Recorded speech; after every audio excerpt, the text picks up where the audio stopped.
What's up? What's up? What's up, everybody? Welcome to the end zone. We are back live, giving it to you 100% live. Welcome, everybody. You had a choice what to do with your time, and you chose to spend it with us here at the end zone. So we really appreciate you tuning in today.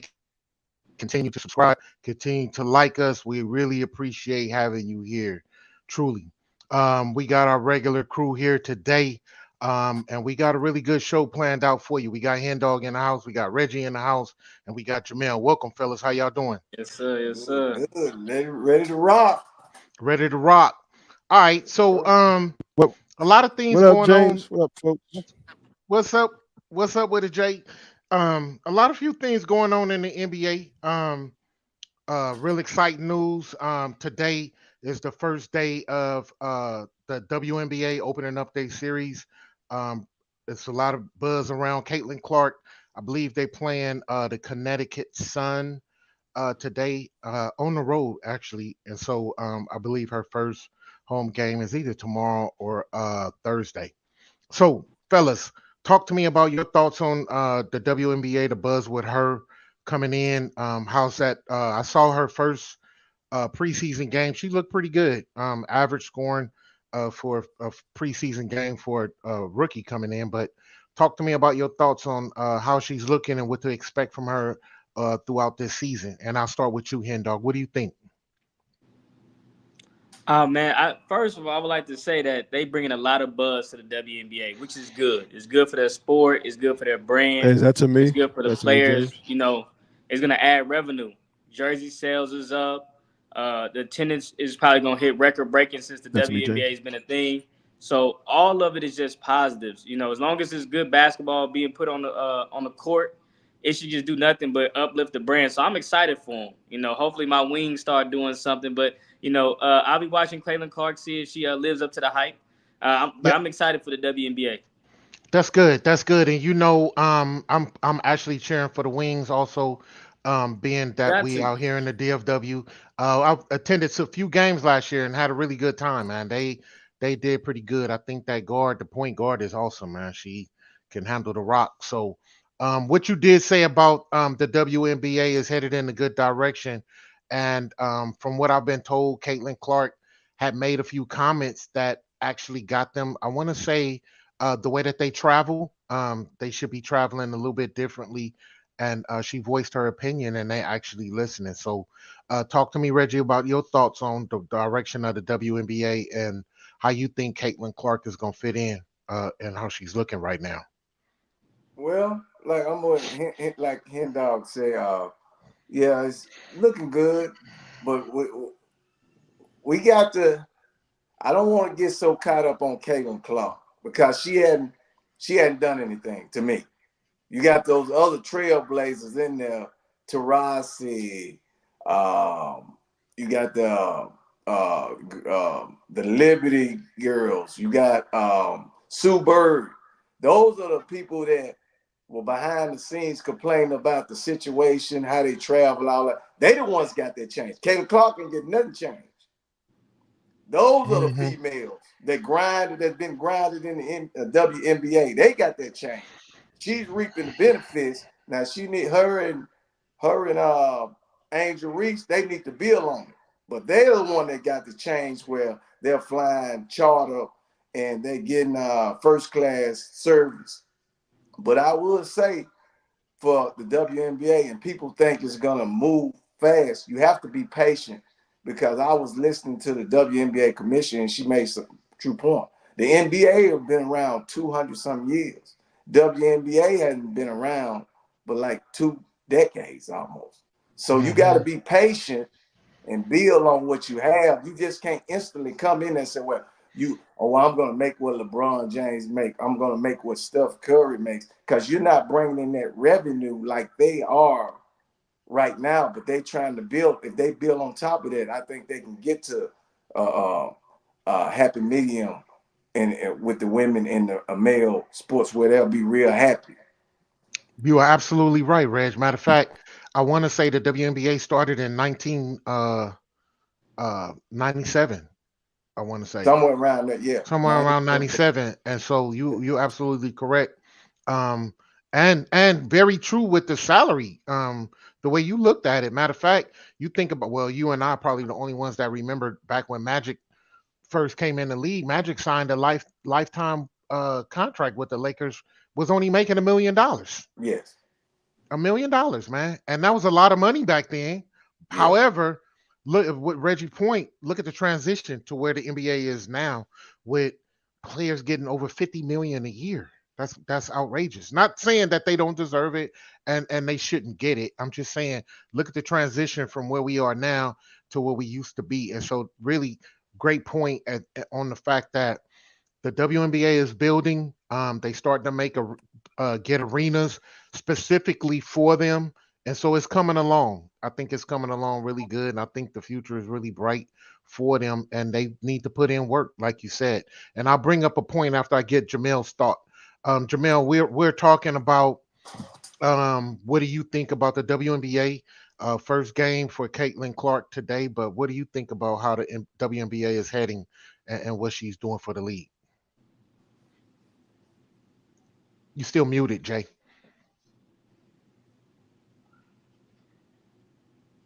There you go, my brother. There you go, my brother. Kind of going in and out. Sorry about that. There you Nah, I go. was just saying, she's selling out arenas, and that's what they need to boost that revenue up. And so they're in a good spot where they can continue to build on this, this inflection point where they're at, with star players, notoriety, famous players like Angel Reese and Caitlin Clark, where people are noticing, okay, these are, people that are doing basketball, but they got some other things going on.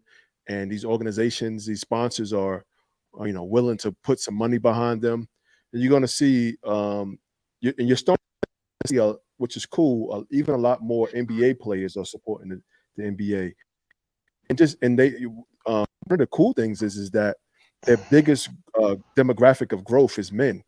And so I think they just need to continue to capitalize on that. Why are men watching, right? What is bringing men to the game of women basketball, right? Figure out what that is. Why are men doing it? Is it a game, whatever it is, and just continue to capitalize on that, because I think it's pretty cool and pretty special. Yeah, really good point. And to be honest with you, when the WNBA first started, I was back home in California. I went to the very first uh, LA Sparks. I think the Sparks played the New York Liberty. I was at the inaugural game at they played at the Forum back then. Nice. Pretty interesting. I got a chance to see Lisa Leslie. I remember her from high school, actually, watching her back then. And so to see them make that jump was pretty interesting. It was a brand new league. But to be totally honest, the WNBA came right after the end of the NBA season. It was kind of like the last week, sort of like it is now, but really more towards the end. And it seemed like I started watching that because because the NBA had gone off. But it became really interesting, and they played really well, and so I started following even more. And I think, not to speak for everyone else, but that could be the possibility of what happened. And they just played their hearts out, and they really deserve all the lights and the cameras and the action that they're getting right now. So I think it's really a good thing, and they're headed in a great direction. So with that being said, we're talking about young stars. Let's go into another direction. You guys' thoughts on the upcoming stars in the NBA. And so let's talk about that draft. Let's talk about the combines. Have you guys been following the combines? And we talked about some superstars or upcoming superstars. And I'm gonna throw a name out there that we hear a lot about, which is Bronny. Saw him a little bit today. Play in the combine game.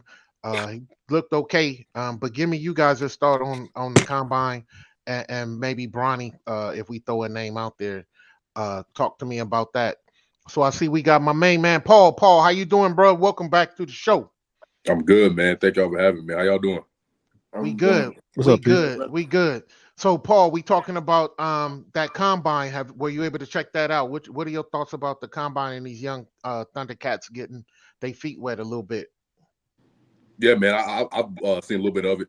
Obviously, this year we don't have no consensus, you know what I'm saying, number one overall pick, nothing like that. You got a bunch of guys, but besides Bronny, I mean, he's a guy, but like he's just a big name. As far as Bronny goes, I think this is going to be good for him to go ahead and get in there in the NBA, whether he goes to the G League, whatever the case may be.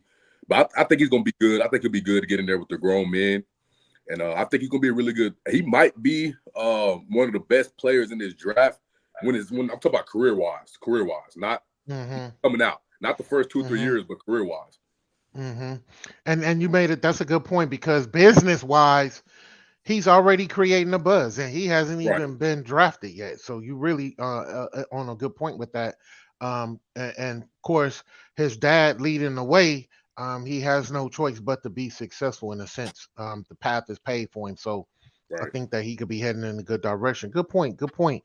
Talk to me, Reg. What are your thoughts about these young Thundercats here in the combine? Have you checked it out, or have you seen anybody interesting? I seen a couple of young cats that, like Paul said, some guys, they're gonna overrate a couple guys overseas, hype their name up, the young talent. But let me get on Bron. Let me say a couple things. Yes, sir.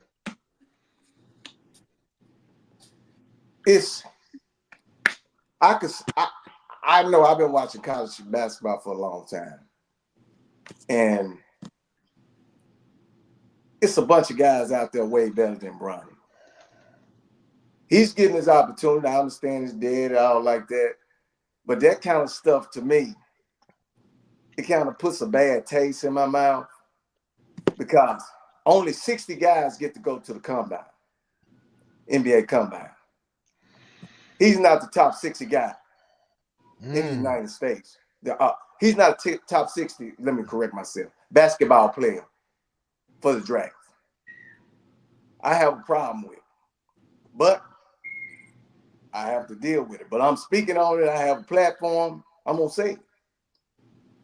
He might have a career down the line, but somebody got caught. Somebody that grinded got Knicks from that list because of him. And I have a problem with that. I do. I think they always had him projected in the second round. Well, not always, they had him projected in the first round at one particular point. Listen, listen how the combine work. I know, like I'm saying, I've been through that process with my son. But that happens you can be projected for the second round and not go to the combine. You can be projected for the second round and not go to the combine. But that happens every year, though, Reg. We got 60 people. There's hundreds of people trying to get in the draft. This is not like every year. Stop it. Let's stop it. Let's call it what it is. No, it's not like every year. If you say this is like every year, well, you got blinders on. So you saying he shouldn't? She's saying he should be undrafted? I'm saying he didn't deserve to be picked up in the combine this year. Now, if he came back and did something, he did not earn it. He did not earn it. He's given it. He just came back. He just came back from heart surgery. What I'm saying. How did he not earn that? You earned a slot on the combine. So he came back from heart surgery and played in the college. That's not my fault. That's not another kid's fault. That's not nobody's fault. He put in work. He put in some work that he can. He's gonna be drafted. Why wouldn't I want him at the combine if I'm an executive of a team to see what he actually has? You can't say the man didn't earn it. Wait a minute. Hold on. Now, can I? What you got? What you got, Paul? Paul, what you got? So the NBA is business, right? Am I right on that? Right. Absolutely. Right. So both these guys are right in a sense because Bronny, we don't have a consistent number one overall pick.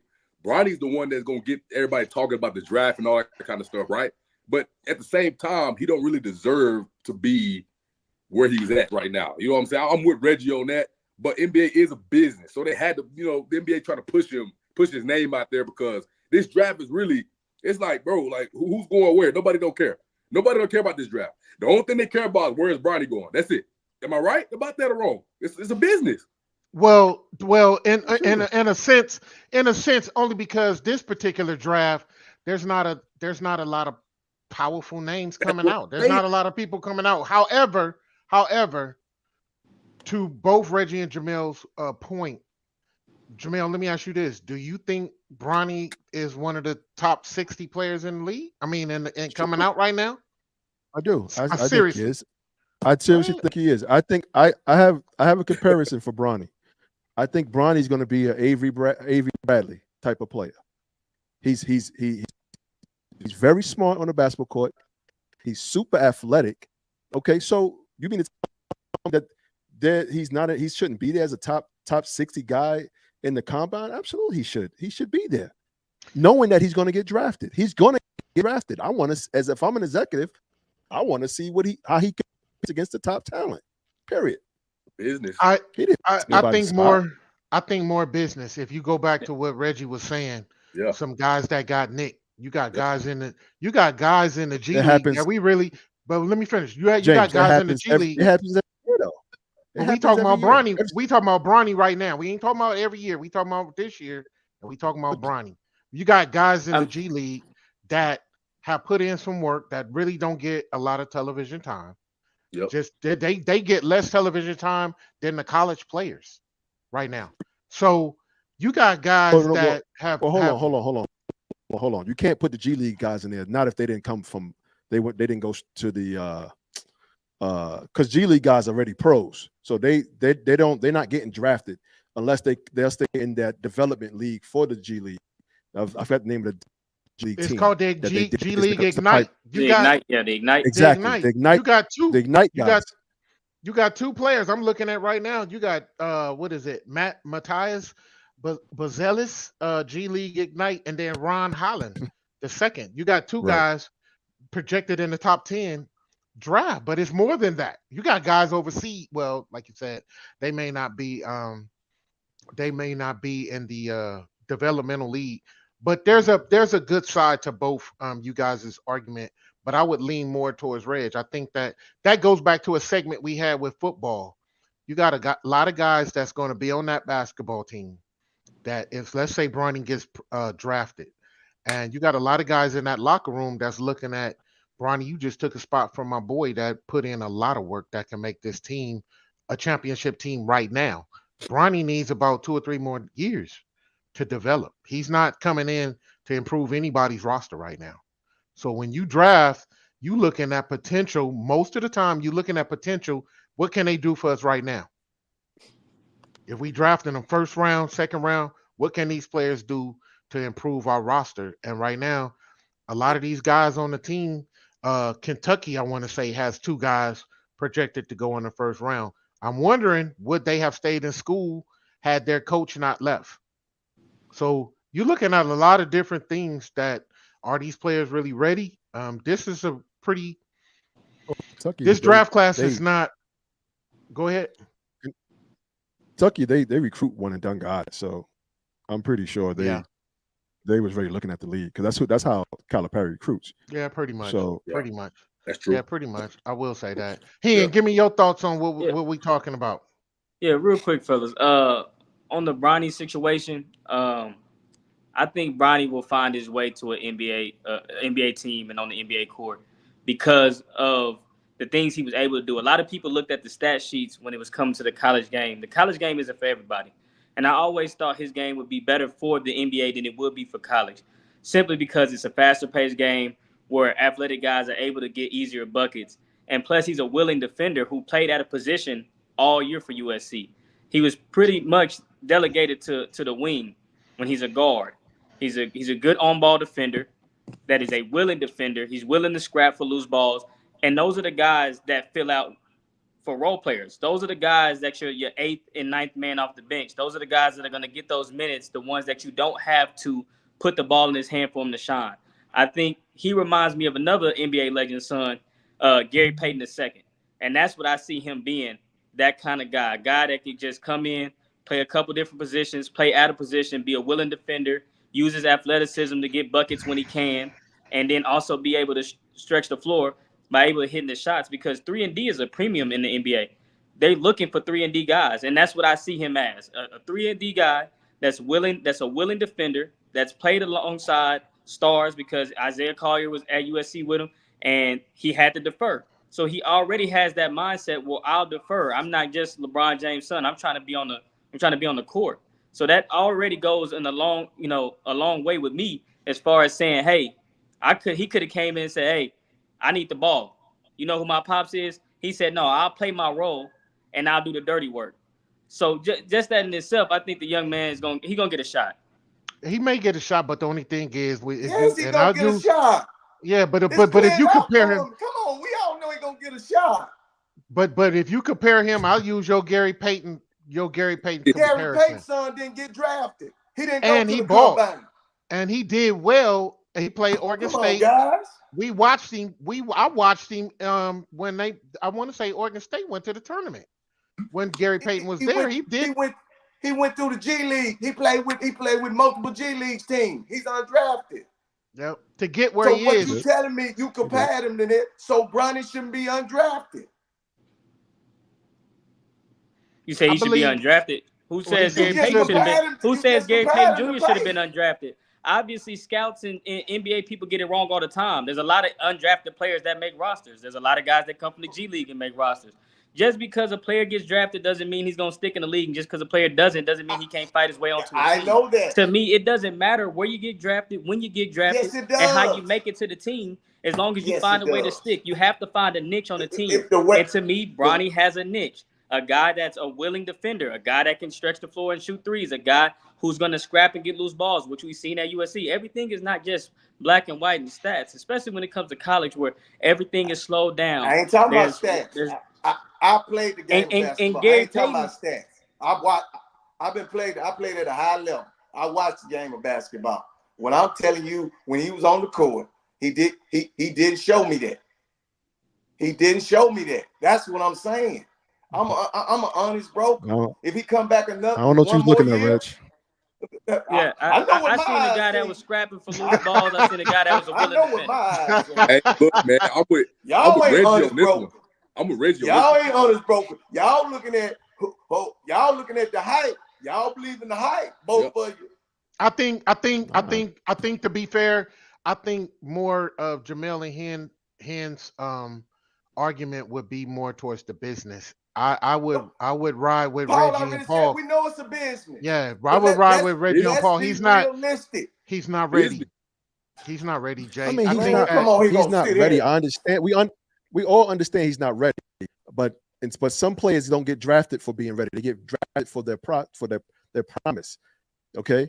And what Hendog was just saying of what he can bring to a team, you want guys like that. And I'll be honest with you, this draft is going to tell me a lot about a lot of GMs this year because there's not a lot of guys. You're going to have to really do your research and find out who can play the basketball, who can fill out your roster and help you. And maybe not this year, right? But who can help you fill out this year? But maybe a couple years down the road, who's going to be that 44th pick, that 50th pick that, become a star like Jokic? That's in this draft right now.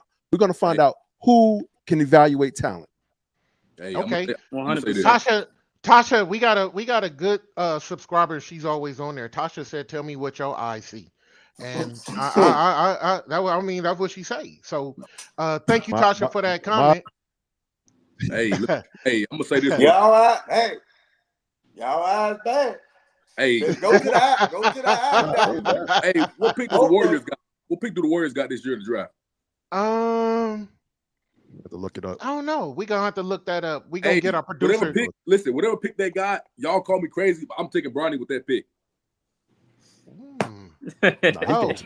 Wait, he was just on. Wait, hold up. You just said you didn't believe in him. Now you talking about picking him up. That's not what I said. I never said that's not what I said. Y'all can play it back. That's not what I said. You just Wait a minute. Hold on. Wait a minute. Can I tell y'all why I'm saying that? Tasha says, "Yo." Tasha says, "Yo." Talk to me, please. The Warriors they don't have to play him right away. They can develop him into a first guy. You know what I'm saying? Help out. So you saying the same thing me and Jamel was saying, that he has intangibles that he could be developed into a good player. Yeah, that's what I'm not saying. I'm not saying step on day one. No, that's not what I'm saying. But this draft don't have no guys. What guys Right, they got this and draft? I said he could be a eighth, ninth man off the bench. Yeah, that's I can That's ride what with I'm you. Eighth, saying. ninth man this These are year. a bunch of guys this year. These are a bunch Eighth, of guys. ninth man this year coming off the bench. Huh? This year. Coming up the bench. In the following year, yeah, he could develop into that. The following year, look, this man could be a pass first point guard, a one. He could be a good one in the league. He could be a Chris Paul type guy. Let me ask y'all this question. Let me ask y'all this question before I kind of lead this into another direction. Let me ask you this question.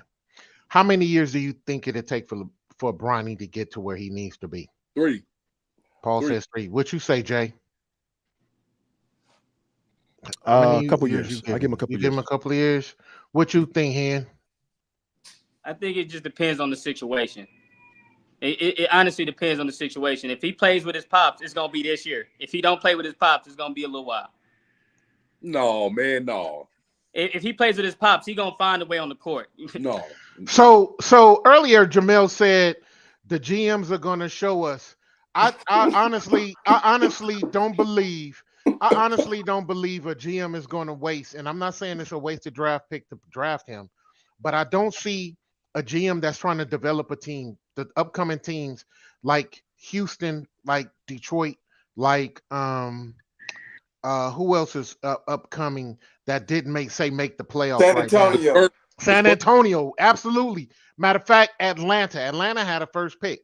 Those teams are not going to really be wasting, and I hate to say wasting, but they're not going to put. Well, you're saying it though. I get it, but it's what it is. It's what it is. That's a wasted draft pick if they pick Bronny to try to develop in 2 to 3 years, bro.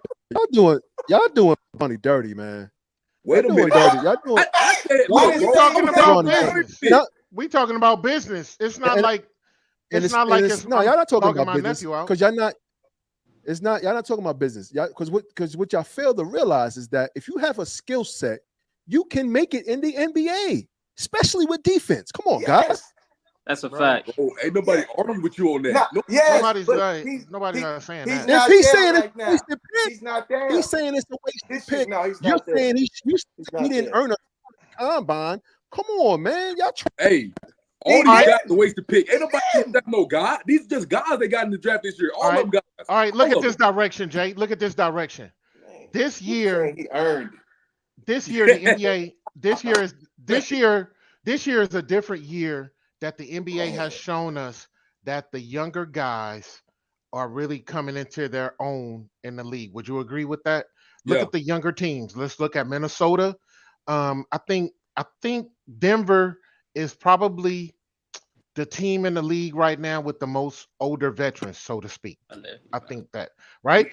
So the teams that have too. Well, Minnesota's not young. Ain't the only one that's young. Jaden McDaniels is young. They got the Morris off the bench is young. They got a couple young. But out of the teams that's still in the playoffs right now, we looking at Minnesota being one of the younger teams. My point is it took them 2 or 3 years to get up to this point where they are now with developing. When I'm said about wasting a pick on Bronny, on one of these teams that are looking to get to the playoffs next year or the year after that to compete with the teams that's in there right now, Jay, that would be a wasted pick. That would be a wasted pick bringing him in, bro. Yeah, I believe that would be would you put him on the Knicks right now? You think he fit with the Knicks? Absolutely, because he has a Jay, you tripping now, man. Nah, Jay. No, I'm not tripping. I'm not saying the Knicks. Don't get wrong. I'm not saying the Knicks need him. I'm saying I will draft a skill set.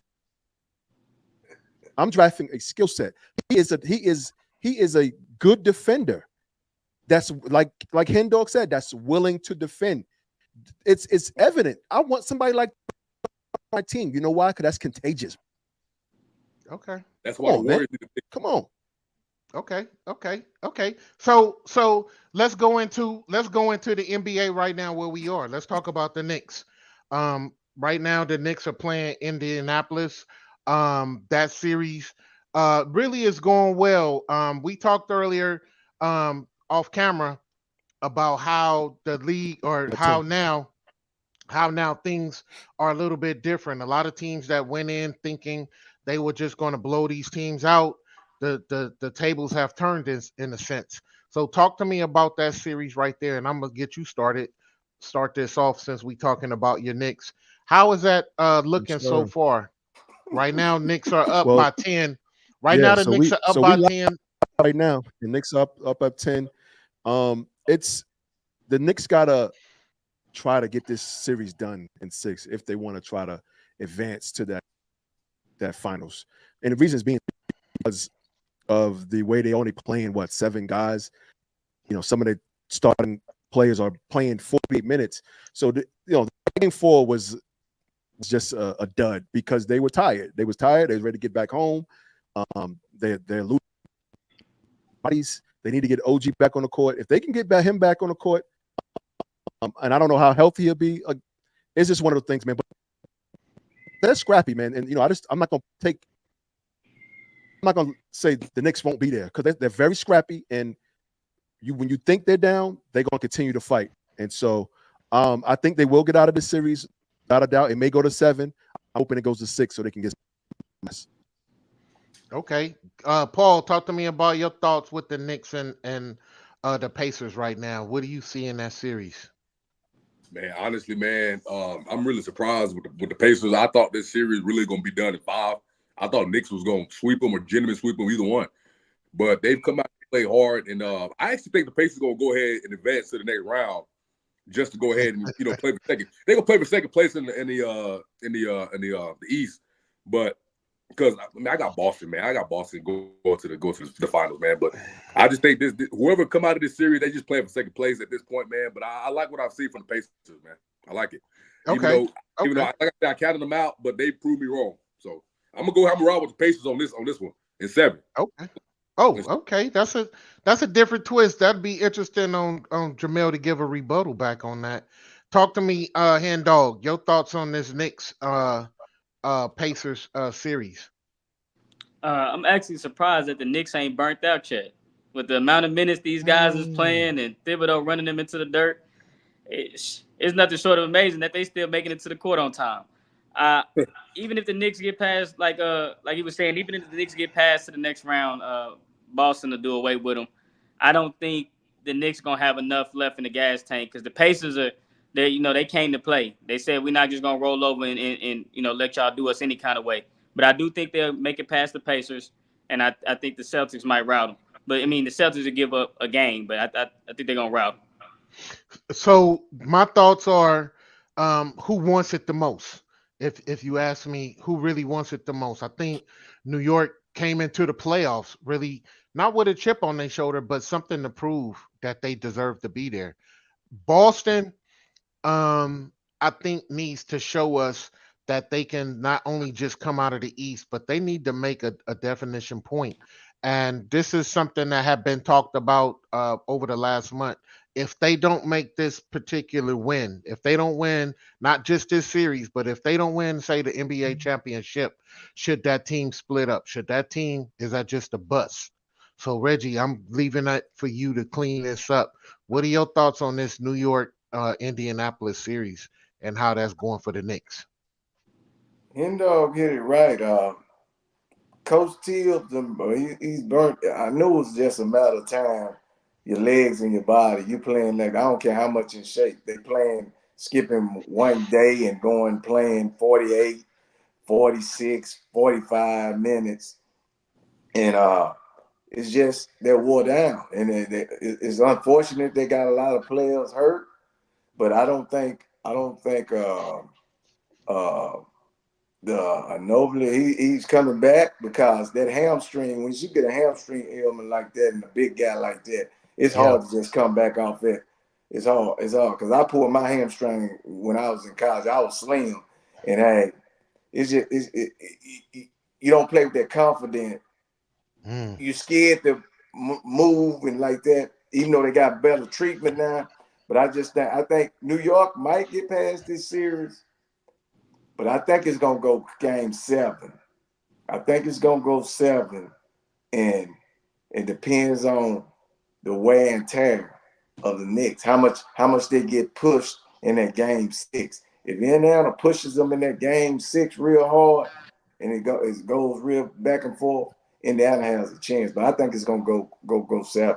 I think it's gonna go 7.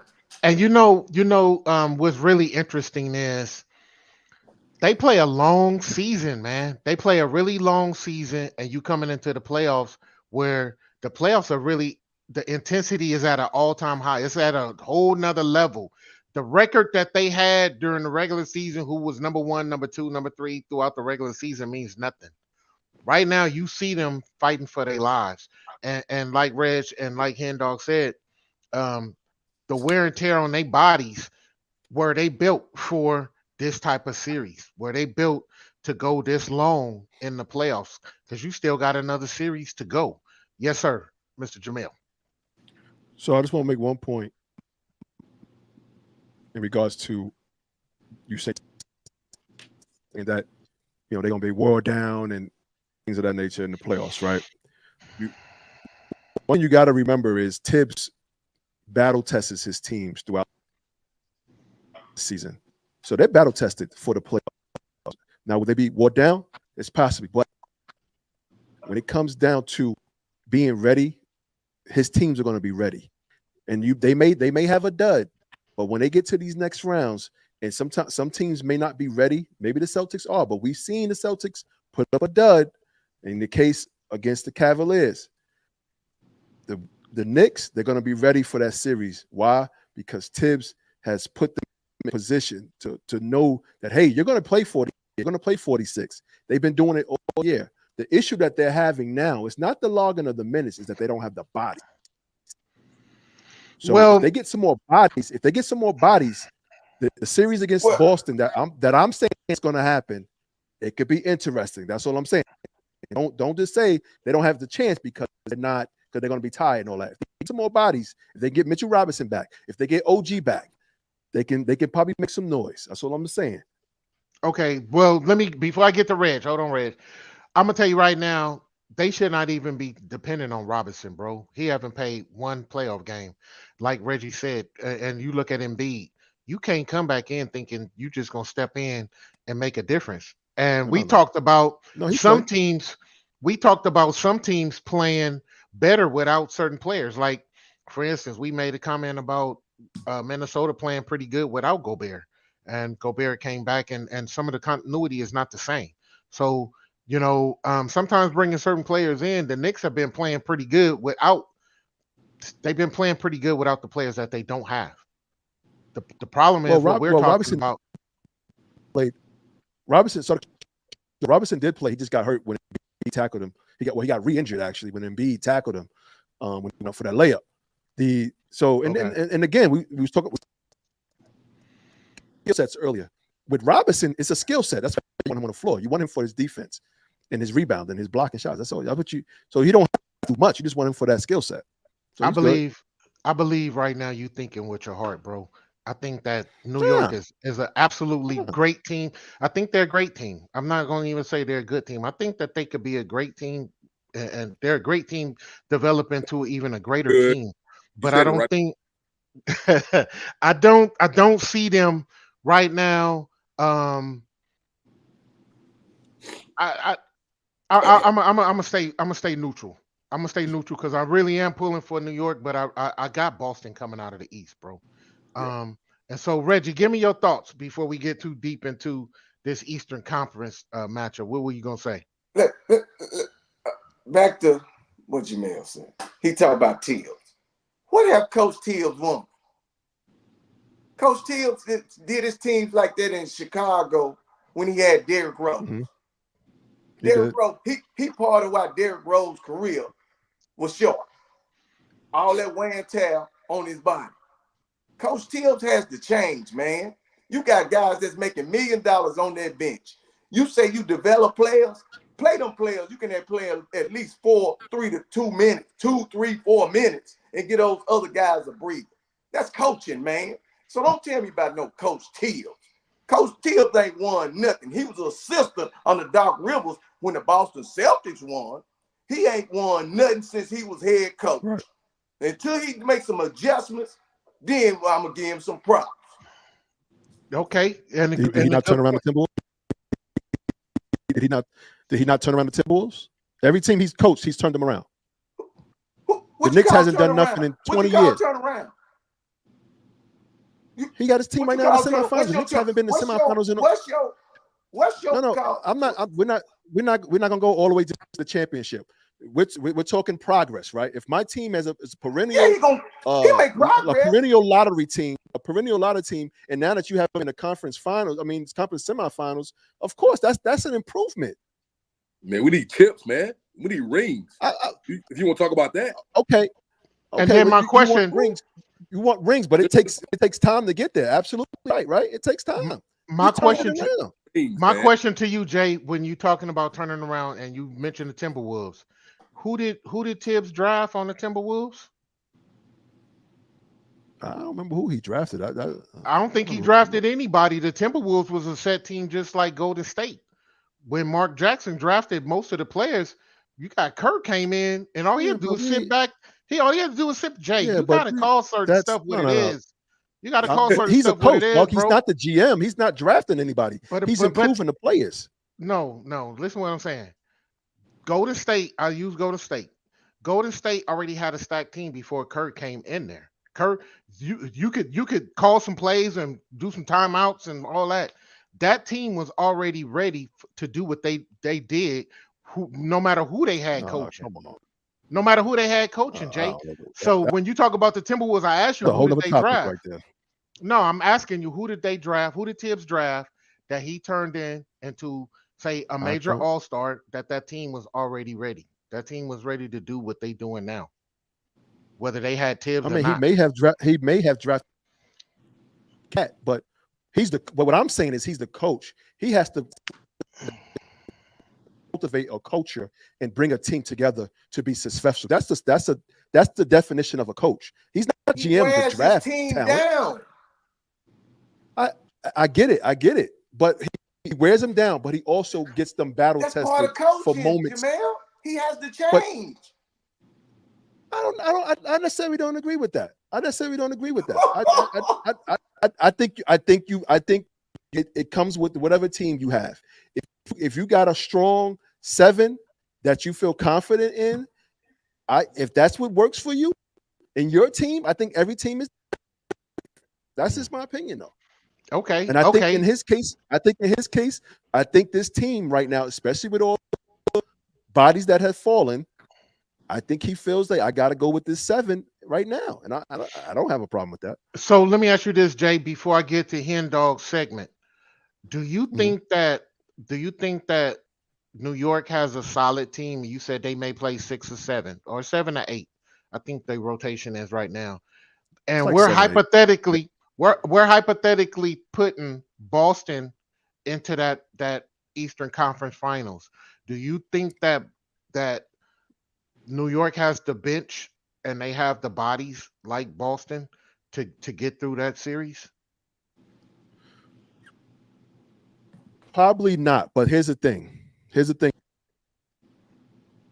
I want everybody to understand when it comes to the series, right? The first thing is that the Knicks and the Celtics are a rivalry, and they're in the same division. Nothing about what the Celtics or the Knicks do during this playoff series, potentially, is going to surprise either team. They're going to know each other in and out, right? So it really comes down to the most, right? And who has the momentum in a series. That's what it's going to come down to. It's not going to come down to who the best player is. More who's playing the best during the series. That's what it's going to come down to in the series if they potentially meet up. And kind of good point. I think that the Knicks is really, really hungry right now. Not to say that the Boston is not. I think the Knicks has the most firepower really to be hungry out of a lot of teams. But Boston right now hasn't shown me a game that they are just where they really should be. I haven't really seen Tatum play to his full potential with him and Brown. They got a really excellent starting 5. I really haven't seen them do what I've seen them even do last year. So I can't really say that, they can sleep if they want to, and Cleveland can be up 3-2, or it could be tied any given day. So we can't. With the Knicks, with Tibbs' team, they won't be sleep. I'm just gonna say that. Okay. They won't be sleep. What They won't were be they sleep, did right? this weekend? They won't be sleep. They were tired. They were tired. They was tired. What the hell was that? Okay. Tired. They was tired. They run out of bodies. They run out of bodies. Oh, they got a lot of games left, Jay. Jay, they got a lot of games left. They better rest. They want to sleep. Well, they were sleepwalking. They won't be sleep. Paul, give me your thoughts, man, before we go into Hen's segment. I know we doing a lot of back and forth. What your thoughts is? What we talking about right now? Look, man. Does anybody have a 10-man rotation right now in the playoffs? Because as far as my knowledge go, everybody's short on their bench. It's not just the Knicks. Okay. Am I right or wrong about that? Right. Ain't nobody playing no 10-man rotation. These guys playing 46, 48 minutes. It's not just the Knicks. You know what I'm saying? But everybody's built differently from the Knicks. Stand there, but we're in the playoffs though. You want your guys on the court. The guys that's gonna come in here and give you what you need. You want them on the court. You're not playing no 10-man rotation in the playoffs. Y'all correct me if I'm wrong on that. Go back to what Reggie said. Some teams have been up by 20, 30 minutes. 20, 30 points. You got an opportunity to put some of your bench in there for 2 or 3 minutes and give some of those guys a break towards the end. I understand that. That coaching is going to get you further in the playoffs. It's not just about talent. You can hurt your talent by a pulled hamstring or some wear and tear on the body when you're trying to go further in the playoffs. So sometimes good coaching is, hey, I got to find a way to get these guys a rest, not just for fouls, but I got to find a way to also, if something happens, I got somebody on the bench that now is just not coming in the game the first time on the game 4 or 5 with 3 or 4 minutes, and we need him now, but he haven't played in the first 2 series. I got another question. Okay. Why are we steady glorifying these coaches? You know what I'm saying? That's just they progressing. You know what I'm saying? But what is that though? Why are we glorifying coaches like that? I mean, come on, man. What is that? What are rings at? Well, the coaches are getting fired when we got coaches that did 1 year and getting fired. No, I don't agree with that. I don't agree with that at all. But I'm talking about guys getting to the finals, the Western Conference Finals. Why we glorifying that? I mean, what is that? Like, what is that? Like, come on. You know what I'm saying? I'll give you an example. I'll give you an example right here before I get the handoff. OKC's coach won Coach of the Year, right? Yes. OKC may not get past Dallas. Okay. So you saying we glorifying the coach? He got glorified. I get your point. He got glorified, but his team still may not make it to the Western Conference Finals. And so I think that the strategy that Jamel was talking about at how Tibbs developed these players, I kind of see his point. But to Reggie's point, you're not actually playing the players the way that you should. When we talking about how should they be played? Well, in the playoffs, how should they be played? Answer that, Reg. I'm serious. I want to know. No, I got you. Everybody's short their bench. That was Reggie's. That was Reggie's argument right there. Give him an answer, Reg, before I get the handoff. Oh, you got to rotate them, man. You can play 7, 8 guys, but you shouldn't be playing 46, 48. Like Hart shouldn't be playing 48 minutes. He shouldn't be playing 48 minutes, man. Nice. Come on, man. 48 minutes. Built the right way then.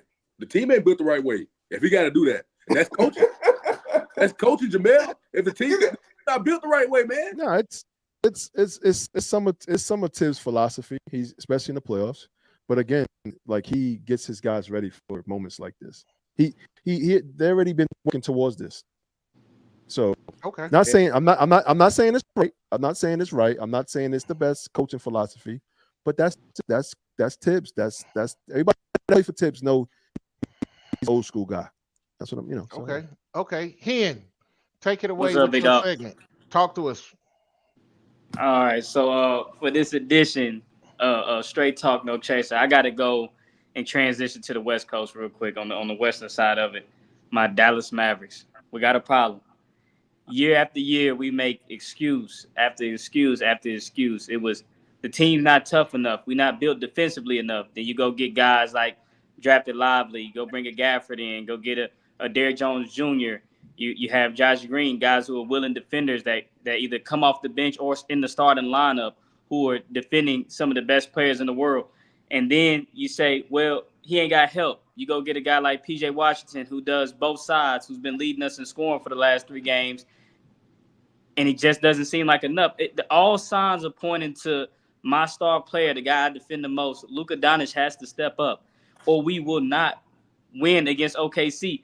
I've watched Luka Doncic, the step back three. My grandma used to always say, "What make you laugh will surely make you cry." And I told my Mavericks fans, he has to stop settling for those step back jumpers. He has to get into the lane, use that frame, use that 6'8", 230 frame, and get to the line. And he's not doing that. He's settling. He's getting guys on his hip, and then he wants to pull back and shoot the shots. He has to get into the lane. He has to shoot more efficiently, and he has to stop complaining to these refs because we running out of excuses in Dallas, and that's straight talk.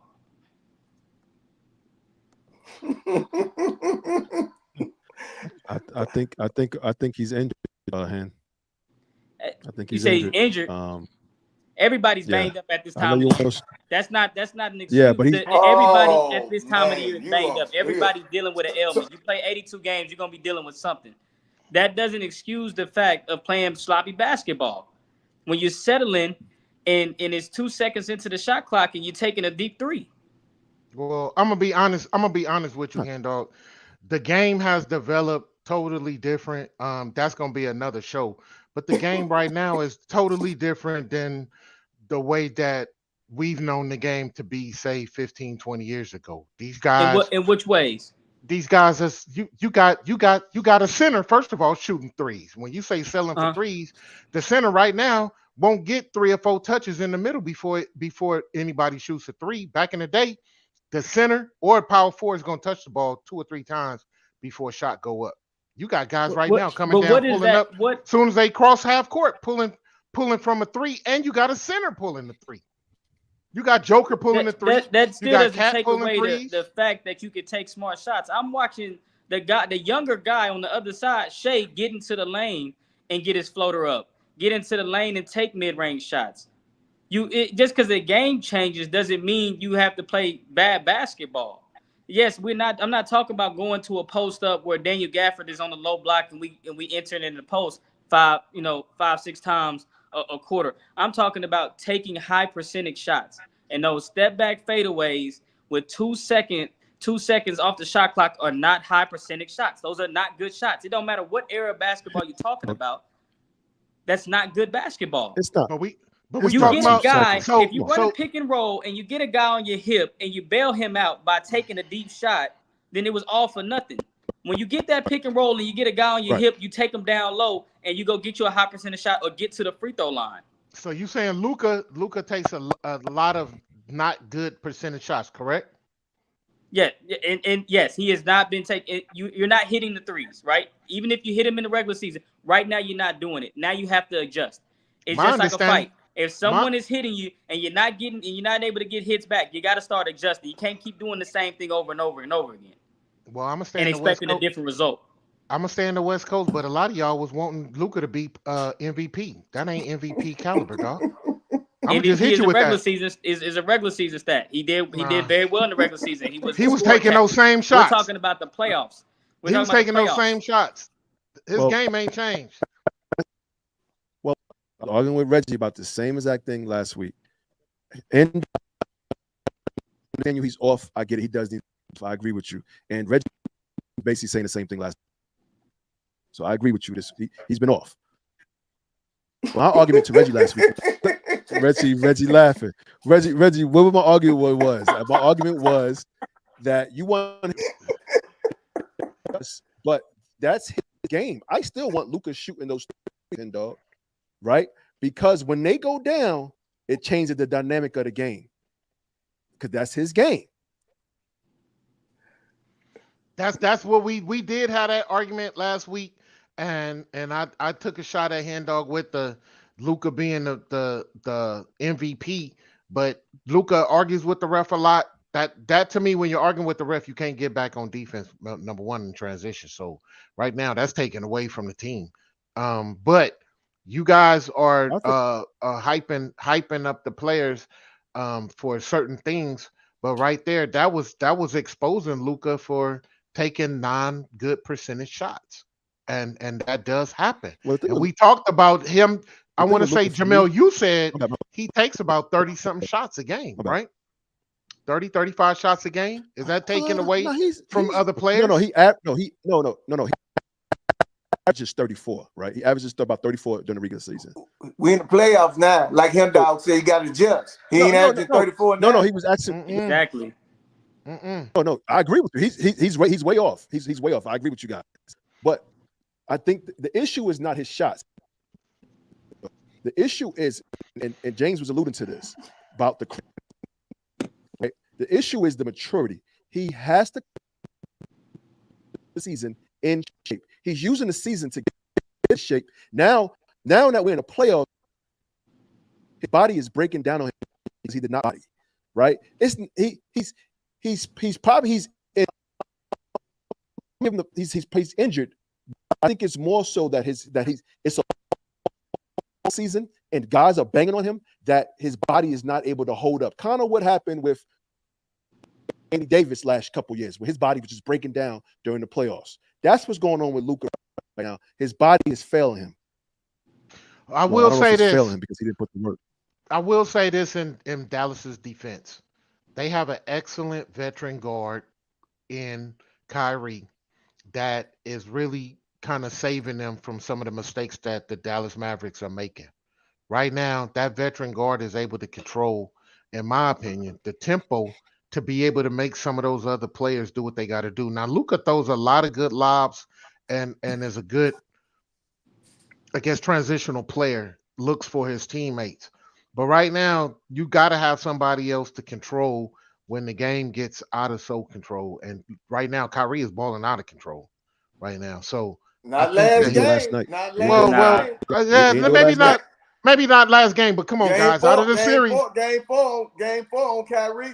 Game four on Kyrie. Yeah. okay, but out 3 out of 4 ain't And bad. Luka. Game Yeah, four on yeah, Kyrie. yeah. They Yeah, got to, they got to pull stars it got to. in. Hey, stars got to step up, and neither one of them stepped up. Neither one of them stepped up in a pivotal game. You got to go up 3-1. You at the crib. You done stole one on the road already. And There's you're no right about excuses for that. that. Ain't no Mhm. excuses. So with that being said, that leads us into our next segment. Tell us what your eyes been seeing, Reggie, in these playoffs thus far. Well, well, people, let's get this started. Let's go on the East Coast and talk about Cleveland and Boston. Yeah, I mean Cleveland and Boston. A lot of people think a lot of stuff not going on. Well, Boston, my colleague brought it up. Boston, if you want to be a champion, you got to make some statements. Right now, you looking just like a Eastern Conference team that could get beat in the Eastern Conference. You might make the finals, but I don't see you beating a team in the West, Boston. Mm. Now let's talk about Cleveland. Donovan Mitchell. Everybody said, oh, he doing this, he doing that. He can't stay on the court. He always grabbing his knee, his back. Now he on the bench. Chilly. Cleveland.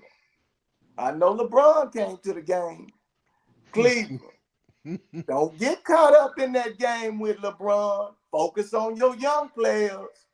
The king time is limited. Let's move on down to my other colleague, New York City, the Mecca, Indiana. Talk about his coach strategy, Coach Tibbs, one of the elite coaches in the NBA. He changed the Timberwolves, let's say. Coach Tibbs, you know what Coach Tibbs done changed? He done changed the dynamic of the series. New York was up 2-0. Now the series is 2-2. As I'm looking, New York is still leading. But Coach Tibbs, do something for me, man. Look in the mirror and say these words, Coach Tibbs. I need to change my coaching strategy. Now, let's move on down to, we was just in this city, Dallas, and we had OKC. Them young guns from OKC, they fought back. Luka and Kyrie had a chance to put them away. They did. So what I see is I'm looking forward to Game 7 and may the best team win. Now, last but least, we hadn't talked about Denver and Minnesota. And I'm a fair man. I talked about Denver going to Jamaica last week, where I was sitting on that beach. I thought I seen the Joker cruise boat or something. But hey, Denver fans, I apologize. I forgot. Y'all are the 2023 world champions. Until somebody beat y'all 4 games, I salute you. And that is what I see. You know, Reggie brought up some good points, and we hadn't even talked that much about Denver and Minnesota. I heard Draymond Green earlier bring up a good point about the Minnesota and Denver series. He said that Minnesota came out and they punched Denver right in the face and made a statement and put a little bit of fear in their hearts. However, Denver came back and took that back. And right now, Minnesota may not be able to get back in that situation where Denver is scared. Denver, to my colleague, as he say, Denver right now is the champions. Until you beat them, right now you just playing ball. So right now, before we close out, let's get some thoughts on that Denver series before we head out. So Paul, let's start with you. Give me your thoughts on that Denver Minnesota series, bro. Man, Minnesota done disappointed me, man. Like, y'all know I picked Minnesota. I picked Minnesota to win this chip, man, and to be the next face. But man, it's not looking too good. I think they got a little bit too full of themselves, man. They just kind of because like they played one of the best defensive games I done seen, in recent history. Again, in game, that was game 2. And then they go out there and just forget about all that. You know what I'm saying? It's like, man, but so I'm still gonna ride with them. I can't jump ship. I'm still gonna ride with them, but I think it's gonna be tough if they don't get this game coming up. So what are you saying? What are you saying, Paul? What are you saying? Man, look, the Timberwolves, man, they gonna look. I don't know. This whole series done kind of it done blew my mind, man. It blew my. Y'all knew I had Minnesota going into the thing. And then now they done flipped the script. Like the whole series. It kind of reminded me back in 2021 when the Suns went up 2-0 on Milwaukee. Milwaukee go win 4 straight. It kind of reminded me something like that, man. Like what's about to happen if they don't get this game tonight. If they don't get not tonight, if they don't get this game coming up, it's a wrap. So are you gonna still ride with Minnesota, or are you kind of done as we with speak them? right now? Yeah, but if they don't get this game coming up, no, I can't ride with them. It's over with. You ain't gonna ride with them to sell. You can't say Minnesota didn't sell. If they don't win this game coming up, it's not going 7. You got Reg hype. Hen dog, talk to me. Talk to me about this same series, bro. Paul made a good point about the defense not stepping up to their point. And before I get you, I'm wanting to know, did the coaches make an adjustment in that particular series? You had Minnesota up 2-0. Did Denver's coach come back and make some adjustments? We were talking about coaches. Talk to me your thoughts about how that's going. 2 things that I saw, especially in game 4. Jamal Murray started hitting shots. He's hitting big shots. He's coming to play. He's being that Robin Jokic's Batman, right? Because Jokic is going to do what he do, right? Jokic is going to do what he do. He's very consistent. And now Jamal Murray and Aaron Gordon as well, they both stepped up. And the other guys helped Jokic, get to that game 4 win. And we seen Ant do what he promised. He said he's going to come out hard. He said he was going to play, leave it all out there on the court, and he did. But what I didn't see is Cat. We looking for Karl Anthony Towns. We got a missing persons out on him because he wasn't doing much. He wasn't doing much. He's missing a lot of shots, settling. He getting guards switched on to him. He's not finishing his food in the post. I'm a little bit confused on why he's not taking advantage of some of these matchups he's getting when you add a guy like Rudy Gobert that gets the big man off of you. And another thing I seen was the 6th man of the year. He was nowhere to be seen in the 4th quarter. He didn't get no burn in the fourth quarter, and he was actually on. It was for 5 for 6 in the game, and you don't get no burn in the fourth quarter. Something got to change when you're not getting buckets and you're not consistently scoring, and you got the other guys running it out on you. You got to make some adjustments, and Minnesota just didn't. And I don't know if it's because the coach is behind the bench right now, and the other guy isn't getting it done. But somebody needs to tell them, hey, you got to mix it up. If these guys ain't hitting, get somebody that can help your star player out. Okay, okay, really good points. Jamel, your thoughts on that series? I know Reg had already alluded to a lot of good points with Minnesota and Denver. Your thoughts on this particular series, and then I got one question for the group. Yeah, no, Timberwolves in trouble, man, and the reason they couldn't win is because we was talking about how a lot of these young teams are in the playoffs right now, and it's tough to close a team out, and that's what Timberwolves are facing right now. They face a champion that they can't close out. They're in trouble. Come to Minnesota and close them out because they haven't been through the battle of closing teams out. Going to deal with that, right? Let's say if OKC tomorrow, it's going to be tough. It's going to be tough to see if they can close. So these young teams that are well, can they close series out? That's what Timberwolves are having issue with right now. They couldn't. I agree with you. Jokic playing with more force. They just playing with more force as far as Denver. Denver, it was. I think I told you guys. I think they thought they were still playing the Lakers. The Lakers played tough enough that they thought they were playing the Lakers, and Minnesota came in and just punched them and woke them up. Now they woke Timberwolves. Okay, really good points, and that leads me to this question, and this is for the panel, and I'm gonna go around the clock. Who is the most complete team? I didn't say who's the best team. Who's the most complete team? When we looking at the bench, you looking at the starters, you looking at who if somebody goes down, who can they say, okay, we still got some firepower. And I'll start it off. I think Denver. I think Denver right now, if you look at they still the champions, but you got a lot of good players on their team that are really handling the situation to where when somebody goes down, they can step up as long as they can keep playing consistent. I had Boston, but I think Denver right now is proving that they more of a complete team. So let's go back to Reggie. Who you think is a complete team? It could be in the East or the West. Who you got as a more complete team? Now, what?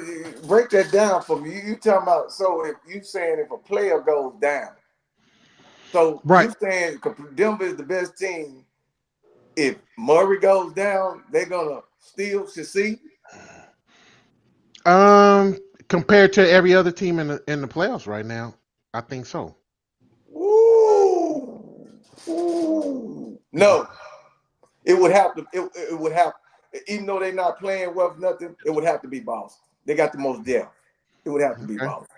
Okay. I would say Boston.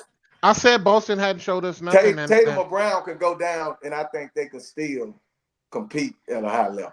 That's big. I think. Okay. Jamel, what you think? I just talked about them. They don't got the experience of closing teams out, but I think Timberwolves got a nice solid bench. I think they got some guys that can defend well. They got some cheeky shooters on their bench. They obviously got Ant-Man and. But what I'm saying, if Ant go down, If Ant go down, what happens? If Ant go down, you still got Bear as far as the defense. he ain't got no score. And you got Nasri. No, You got Ant-Man. Ant go down. Where they gonna get the points from? No, you said Cat. You said Ant or Cat. Which one? Oh, Ant go down. I think steps up in that situation. I was going down. Yes. I got the Timberwolves. Okay. Everybody Everybody entitled to their opinion. Yeah, and like you say, that's what I'm just saying. I'm saying if Ant go down, that's what. Yeah. Yeah, and we talking about complete team because I'm asking if somebody goes down, do you think that team can still sustain the victory to get where they going? And we talking about if Brunson go down from New York, do they still have that firepower to keep going? If Ant Man goes down, does Yeah. Minnesota keep going? If Jamal Murray goes down, and so forth. If Tatum goes down, is Boston still gonna win? So Paul, you up next. Who do you got as the most complete team still left in the playoffs? You see, y'all going with all this if this guy go down, if that, y'all going with all that, man. That was the Oh no, question. Paul. It been happening. It's been Look, happening. Answer the question, man. I'm about to answer the question. This man, Rudy Gobert, really wouldn't have missed a playoff game for a birth of a child. I understand you got kids and all that, man. I'm not doing that, man. What? We're in a What? playoff. So that's my answer as the Timberwolves. They went out there and won that game convincingly when he went out and missed that game. You know what I'm saying? Point. So y'all can go pick Tatum, go pick this guy and that guy. One of they starting 5 guys missed the game. They still won convincingly. Still won convincingly. You know what I'm saying? We seen it. We already saw that already. You just said you gave up on the Timberwolves. He Now he's asked back on the most Timberwolves. complete team. He didn't ask who I think would go. He asked the most complete team. He answered the Reggie, question, man. Yeah, Reggie got Answer the me getting question, ready to man. pull the plug on the show. He asked the most complete team. Did I answer the question wrong? You asked the most complete team, right? I said, who the most complete team? I said, the if they got a Timberwolves. man go down, he say the Timberwolves. That's Thank soft. you, Paul. That's soft. You know what? Missed the game, and they still won convincingly. Okay. Okay, Hen Dog, Bro, he same gotta question, he bro. gotta see his child be. And not to sound like a homer, but when you ask me this question, I think about if everybody lost their best player, who would Okay. have the best player on their team, and it'd be Kyrie Irving. So, and that's what I'm gonna stand with. Mm. I think out of all the second guys on these teams, Kyrie Irving is the best player. So, I'm gonna go with the Mavs. Okay. That's not something that I don't think any of us will argue with. Because right now they playing really well. So um that's a good way to go in the decision. So look, fellas, really good show. We had a lot of conversation. It's gonna be interesting to see what happens next week. I think by this time next week we'll be in the semifinals, right? Yep. I mean, we should be in the actually, yeah, we should be in the We're semifinals, gonna and be it's in, gonna we're gonna be be, we're gonna be in we in the finals. We should be in the finals. the Yeah, finals. we should be in the conference finals. In the So it's gonna conference be a finals. whole different conversation. I'm really interested to see who does what.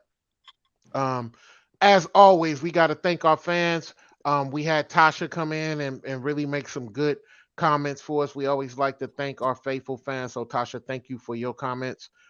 Thank you for the fans. Yeah, thank you for the fans that tuned in today, that have been riding with us from day one. We like to thank all of y'all and continue to like us and to continue to subscribe. I want to thank Jamel. I want to thank Paul, my boy Hen Dog, and my main man Reggie Yes, for sir. y'all thoughts today. Really good show, fellas. Can't wait till next week to see where we are. So with that being said, this concludes our show today, ladies and gentlemen. Again, we appreciate you and thank you for being with us on this great day here. Peace. Until then, peace out, and we'll see you Hey, guys next week. we'll come